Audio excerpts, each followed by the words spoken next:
certainement. Mais je reçois d'abord le prochain invité qui est déjà à mes côtés, un autre honorable, c'est un autre homme politique, cette fois-ci de la Guinée, de Sékou Touré. Merci à vous, monsieur. C'est à moi de vous remercier. Honorable Kourouma, donc vous êtes également invité, vous prenez part aussi à ce forum, le sommet des BRICS, le 16e, il faut également le rappeler. Je vais le dire aussi comme ça, la Guinée également représentée. Pourquoi un tel événement pourrait vous intéresser en tant qu'homme politique, avec tout ce bagage politique, effectivement cette expérience politique que vous avez dans votre pays aujourd'hui, le regard que vous portez sur un sommet tel que les BRICS?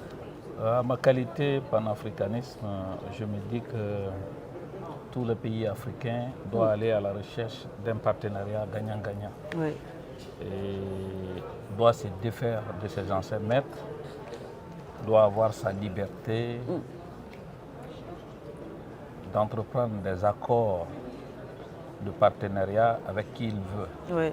À partir du moment où le BRICS est composé de grands pays émergents, je crois que c'est normal que les Africains, les Guinéens, les Panafricains soient sur place pour vraiment parler de BRICS et pour tisser des relations, oui, dans le cadre de partenariats gagnant-gagnant.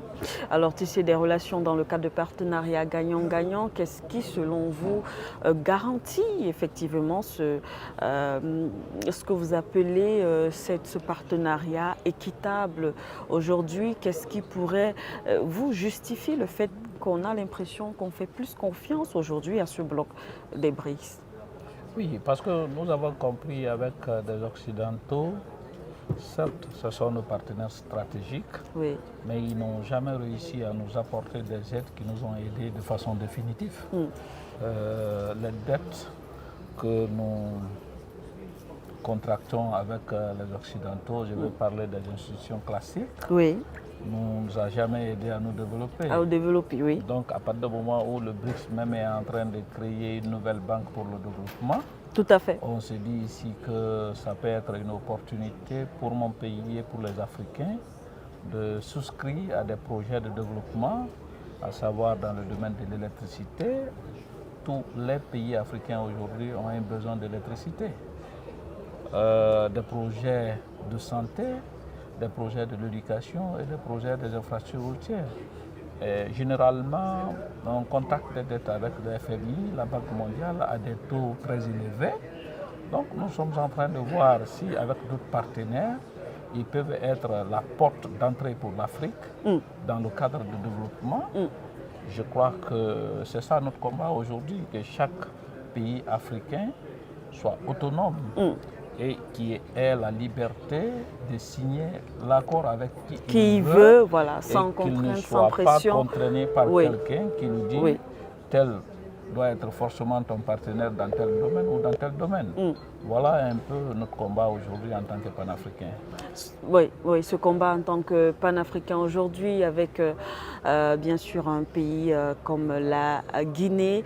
C'est vrai que les événements aujourd'hui, on va peut-être rentrer dans cette politique interne bien sûr de la Guinée. Est-ce que vous pensez qu'un pays tel que la Guinée, au regard des derniers événements, peut ou alors doit s'intéresser à un groupe tel que les BRICS?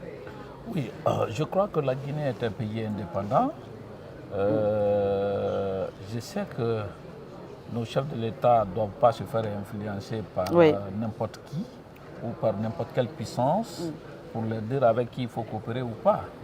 Donc tous les pays doivent s'intéresser partout où se trouve son intérêt, partout où son développement peut venir. Ce n'est pas seulement la Guinée. Donc je crois que nos chefs d'État sont assez informés, que nous ne devons pas vraiment être esclaves de quelqu'un, nous ne devons pas suivre l'ordre de qui que ce soit. De qui que ce soit, oui. Ce qui concerne notre développement. Un père de famille, lorsque ta famille a faim, tu cherches à manger ou vraiment tu as la facilité de trouver à manger. Mais tu ne leur donnes pas à moitié à manger, la moitié de la journée aussi est vide. Donc si tu dois trouver à manger, trouve définitivement à manger. Nous avons besoin de nous développer dans le domaine de l'électricité. Si c'est le BRICS qui peut nous donner l'électricité à 100%, Vous la pensez, coopération avec les BRICS les peut nous BRICS, donner oui. l'électricité à 100%. Oui. Pourquoi ne pas s'orienter au niveau des BRICS pour le développement dans le cadre de l'énergie, la santé, l'éducation Oui. et des autres infrastructures? Donc, vous pensez en tout cas que les BRICS peuvent constituer cette force. Mais maintenant, peut-être pour terminer avec vous, quelles sont vos attentes au sorti d'une telle rencontre? Vous participez à ce forum, il y a des délégations africaines. Au sorti d'une telle rencontre, à quoi est-ce que vous vous attendez? Qu'est-ce que vous espérez?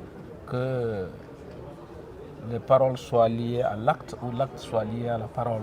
Oui. Tout ce qu'ils vont faire comme promesse soit vraiment exécuté dans le plus bref délai.